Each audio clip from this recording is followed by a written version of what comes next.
Mä luen teille nyt runon mun mielenterveydestä, jonka mä tein mun taiteen ja luovan ilmauksen runotehtävään. Ja tässä on todella iso ja raskas aihe. Ja mä en tiedä tekstitänkö mä tätä, mutta sen mä tiedän, että tässä on iso sisältövaroitus mielenterveyden, itsetuhoisuuden, pelon, tämmöisen kuvailulle. Joten koitetaan mennä tällä. Mieli hämärä, sydän verellä, verta kaikkialla, viiruisia punaisia jälkiä, vessapaperin peittämä lattia, joissa viiruisia punaisia jälkiä.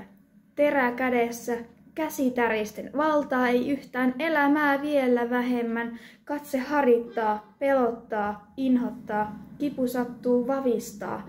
Vahvistan viivoja vereslihalla veren valuessa kuumana, koen hetkellistä helpotusta tuskasta.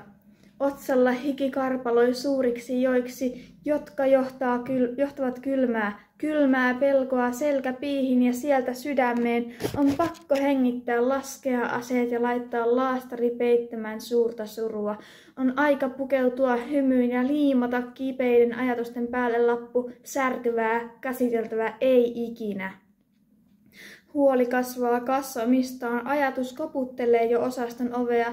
Hätähuuto kantautuu jostakin niin syvältä, että en pääse sinne itse, mutta se haluaa vielä elää. En ymmärrä, miksi jokin osa minussa, niin rikkinäisessä, voisi olla vielä kykeneväinen tuollaiseen. On mahdotonta jaksaa yrittää. On mahdotonta saada helpotusta edes hetkeksi kivusta. Ei särkyneitä sieluja korjata ambulanssimatkalla. Kyllä rikkoutuneita paloja on sama korjata kodin kuin psykiatrisen päivystyksen vetoiselta lattialta. Kyllä traumoja voi kerätä muualtakin kuin Peltolasta, rauhallinen ja orientti, kun en huutanut ambulanssikuskeille, että elämällä ei ole minulle mitään annettavaa. Kun tein vain huomaamatonta jälkeä kämmen selkään ja vastasin kysymyksiin huolella, huolestuttavaa, kuinka normaalilta voi tuntua matka lanssissa, tietämättä, että tulevaisuudessa jokainen hälytysneuvo ajaa paniikkiin ja pelkoon.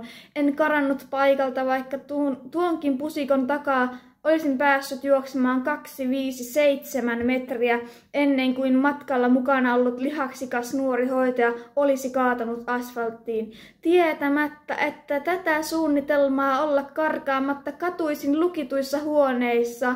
Ei tarvitse edes näyttää kelakorttia, kun hoitaja tervehtii nimellä vanhaa tuttua järjestelmässä useita merkintöjä ja yöhön asti odotellessa. Sisäelinten vääntyessä tiukkaakin tiukempaan solmuun.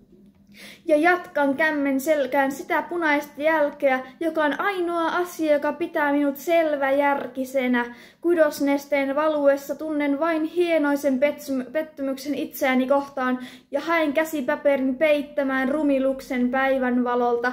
En halua osastolle, mutta tiedän, että kuolema ei ole vaihtoehto. Pois pääsemisen tuska ei aivan yllä siihen asti, että astun reunalta.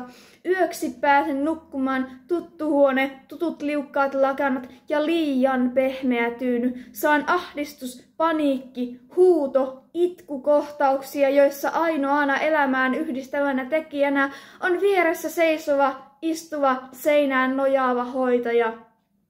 Saan tutkituttaa taskuni ruokailujen jälkiin ja silti lisää punaisia jälkiä ja kudosnestettä, jonka peitän aina paperilla, jotta kenenkään ei tarvitsisi nähdä rikkinäisen ihmisen lisäksi rikkinäistä ihoa. Olin pakannut valmiiksi sen paidan, jonka hihoihin on helpoin kätkeä räkä ja kyyneleet. Se, että olin pakannut valmiiksi, oli varhaisin merkki siitä, että jotain on vielä tehtävissä. Söin lääkkeitä ja odotin niiden vaikutusta, tarvittavia psykoosin estiä, mielialan tasaajia, pillereitä vaaleanpunaisessa kupissa.